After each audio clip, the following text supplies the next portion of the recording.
والصلاة والسلام على رسول اللہ وعلى آلہ وصحبہ ومن والاه اما بعد درود شریف نذرانہ پیش کیجئے صلی اللہ علی النبی الأمی وآلہ صلی اللہ علیہ وسلم صلاۃ و سلام علیک یا رسول اللہ صلی اللہ علیہ وسلم۔ نماز عشاء کے متعلق چند مسائل، اس کے بعد انشاءاللہ نماز جمعہ اور اس کی فضیلت اور مسائل انشاءاللہ اس پر گفتگو کی جائے گی۔ بسم اللہ الرحمن الرحیم۔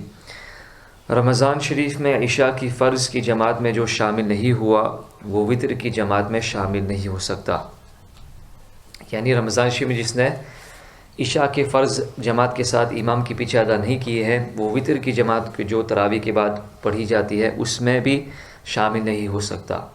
اور جس نے فرض تنہا پڑھے ہوں، لہٰذا جس نے فرض تنہا پڑھے ہوں وہ وتر بھی تنہا پڑھے۔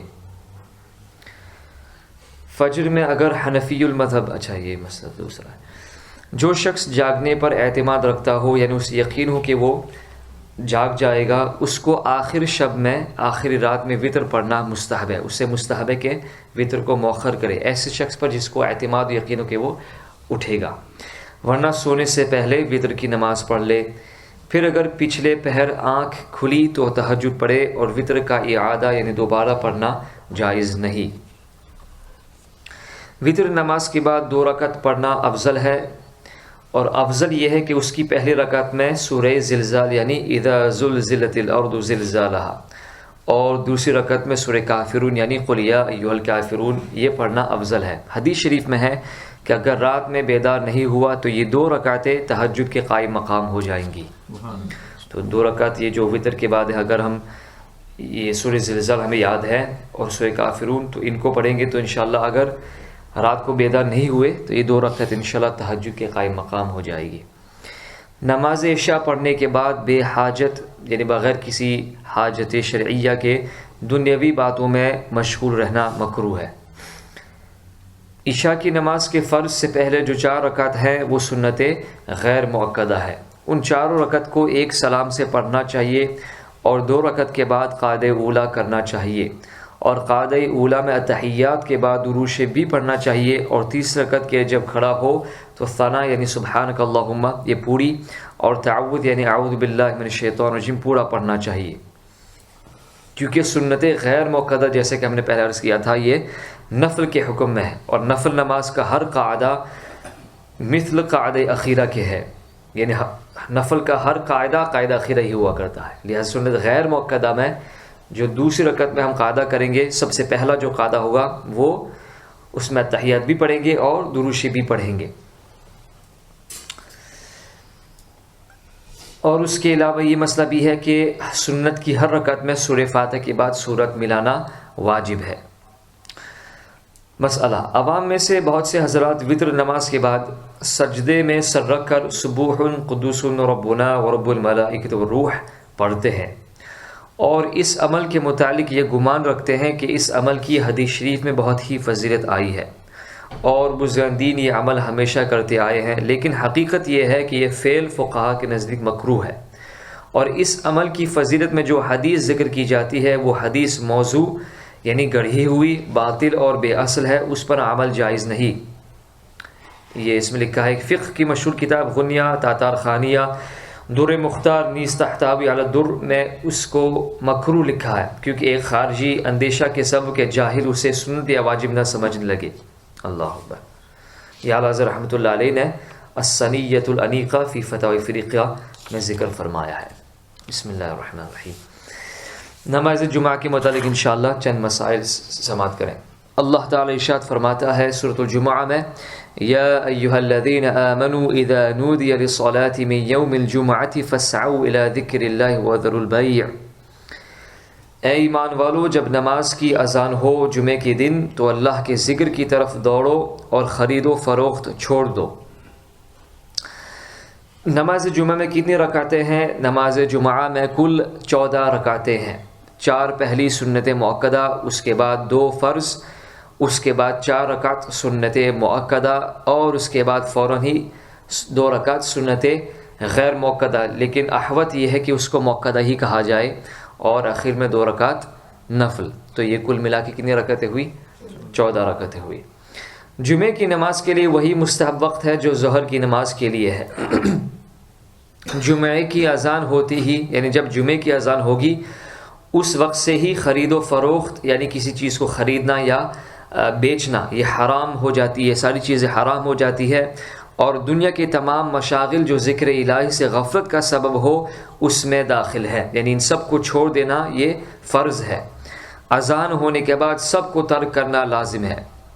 مسلم، ابو داؤد، ترمذی، ابن ماجہ نے حضرت ابو ہریرہ رضی اللہ تعالیٰ عنہ سے روایت کی کہ حضور اکرم صلی اللہ علیہ وآلہ وسلم ارشاد فرماتے ہیں، جس نے اچھی طرح وضو کیا پھر جمعے کو آیا اور خطبہ سنا اور چپ رہا، اس کے لیے مغفرت ہو جائے گی ان گناہوں کی جو اس جمعہ اور دوسرے جمعے کے درمیان ہے۔ سبحان اللہ، کتنی فضیلت بیان فرمائی کہ آدمی آئے جمعے کے دن، کوشش کرے کہ جلدی آئے اور خطبہ سنے توجہ کے ساتھ، تو اللہ تعالیٰ اس کے تمام گناہوں کو، صغائر گناہوں کو اللہ تعالیٰ معاف فرما دے گا۔ صحیح مسلم میں حضرت عبداللہ بن مسعود رضی اللہ تعالیٰ عنہ سے مروی کہ حضور اکرم صلی اللہ علیہ وسلم نے ارشاد فرماتے ہیں، میں نے ارادہ کیا، قصد کیا کہ ایک شخص کو نماز جمعہ پڑھانے کا حکم دوں اور جو لوگ جمعے سے پیچھے رہ گئے ان کے گھروں کو جلا دوں۔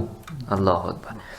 ابو داؤد، ترمذی، نسائی، ابن ماجہ وغیرہ نے حضرت ابو الجعد الضمری سے، اور امام مالک نے حضرت صفوان بن سلیم رضی اللہ تعالیٰ عنہ سے، اور امام احمد نے حضرت ابو قتادہ رضی اللہ تعالیٰ عنہ سے، اور دیگر اجلہ محدثین نے اس طرح روایت کیا کہ حضور اکرم صلی اللہ علیہ وسلم ارشاد فرماتے ہیں، یہ مختلف روایت ہے مختلف الفاظ کے ساتھ، کہ جو 3 جمعہ سستی کے وجہ سے چھوڑے اللہ تعالیٰ اس کے دل پر مہر کر دے گا، یعنی اللہ تعالیٰ اس کے دل کو ہدایت سے خالی کر دے گا، اللہ تعالیٰ اس کے دل کو یہ توفیق نہیں بخشے گا کہ یہ ہدایت کی راہ پر رہے۔ اللہ اکبر۔ ایک اور روایت میں ہے کہ جو 3 جمعہ بلا عذر شرعی چھوڑے وہ منافق ہے۔ ایک اور روایت میں ہے کہ جو 3 جمعہ بلا عذر چھوڑے وہ منافقوں میں لکھ دیا گیا۔ جو 3 جمعہ پے در پہ چھوڑے، یک کے بعد دیگرے چھوڑے، اس نے اسلام کو پیٹھ کے پیچھے پھینک دیا۔ جمعہ فرض عین ہے اور جمعہ کی فرضیت کی تاکید ظہر سے بھی زیادہ ہے، اور جمعے کے فرض ہونے کا انکار کرنے والا کافر ہے، یعنی دائرہ اسلام سے خارج ہو جاتا ہے۔ جس ملک میں سلطنت اسلام ہے یا پہلے تھی اور جب سے غیر مسلم کا قبضہ ہوا، بعض شعائر اسلام بلا مزاحمت بغیر روک ٹوک کے اب تک جاری ہیں، جیسے تمام بلاد ہندوستان و بنگالہ ایسے ہی ہیں، وہ سب اسلامی شہر ہیں، ان میں جمعہ فرض ہے۔ تو جس میں پہلے سے اسلامی حکومت ہوئی ہے، مثلا اسپین کا بھی حال یہی ہے کہ تقریباً 500-600 سال تک مسلمانوں کی حکومت رہی، لیکن اب غیر مسلموں کی ہے، لیکن پھر بھی اس کو دارالاسلام قرار دیا جائے گا۔ جمعے کے لیے 7 شرطیں ہیں، اور یہ لکھا گیا کہ ان میں سے اگر ایک شرط بھی نہیں پائی گئی تو جمعہ ہوگا ہی نہیں۔ پہلی شرط یہ کہ جہاں پہ جمعہ ادا کیا جائے وہ شہر ہو، گاؤں دیہات وغیرہ یہ نہ ہو، لیکن اس کے متعلق انشاءاللہ مزید مسئلے ہم بیان کریں گے انشاءاللہ۔ دوسری شرط یہ کہ بادشاہ اسلام ہو یا اس کا نائب جمعے کو مقرر کرے۔ تیسری شرط یہ کہ ظہر کا وقت ہو۔ چوتھی شرط خطبہ ہے۔ پانچویں شرط خطبے کا نماز سے پہلے ہونا۔ چھٹی شرط جماعت۔ ساتویں شرط اذن عام یعنی عام اجازت۔ صحت جمعہ کی 7 شرطیں ہیں۔ شہر یا فنائے شہر، سلطان اسلام یا اس کا نائب یا معزوم یا بضرورت جسے عام مسلمین نے امام جمعہ بنایا ہو، اور یہ ساری چیزیں اعلیٰ حضرت رحمۃ اللہ نے فتح رضوی شریف کی جلد 3 میں درج فرمائی ہے۔ جمعے کی پہلی شرط یعنی شہر ہونا۔ جمعہ قائم کرنے کے لیے شہر کا ہونا ضروری ہے۔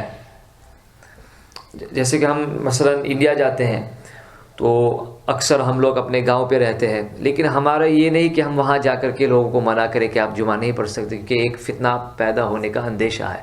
لیکن جو حضرات یہ مسئلہ سمجھتے ہیں ان کو اپنے قریبی ضلع اور قریبی شہر، ہمارا قریب شہر کیا ہے؟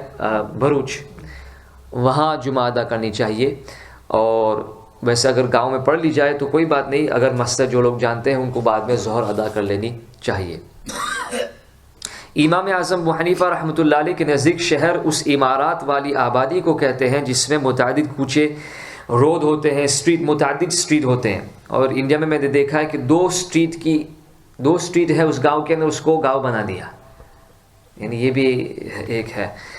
دوامی بازار ہو، وہ ضلع یا برگنا ہو کہ اس کے متعلق دیہات ہو، یعنی وہ ضلع ہو، ڈسٹرکٹ ہو جس کے متعلق اور دیگر ولیجز ہو، اس میں کوئی حاکم مقدمات رعایا فیصل کرنے پر مقرر ہو، جج ہو جس کے یہاں مقدمات پیش ہوتے ہوں اور اس کی شوکت و حشمت مظلوم کا انصاف ظالم سے لینے کے قابل ہو، یعنی انصاف پر قدرت کافی ہے اگرچہ ناانصافی کرتا ہو اور بدلہ نہ لیتا ہو۔ صحیح تعریف شہر کی یہ ہے کہ وہ آبادی جس میں متعدد کوچے ہوں، دوامی یعنی ہمیشہ وہاں پہ مارکیٹ رہتی ہو، بازار ہو، نہ وہ جسے پتہ نہیں یہ پیٹھ کہتے ہیں، یعنی ہنگامی بازار نہ ہو، یعنی تھوڑی دیر کے لیے فرائیڈے کو آ گئے مارکیٹ اور پھر چلی گئی، نہیں، دوامی بازار ہو، اور وہ پرگنا ہو کہ اس کے متعلق دیہات گنے جاتے ہو اور اس میں کوئی حاکم رعایات کے مقدمات کے فیصلہ کرنے پر مقرر ہو۔ انشاءاللہ مزید مسائل بیان کیے جائیں گے بعد میں انشاءاللہ۔ اللہ تعالی ہم سب کو مسائل شرعیہ سیکھنے، اس پر عمل کرنے کی توفیق عطا فرمائے۔ صلی اللہ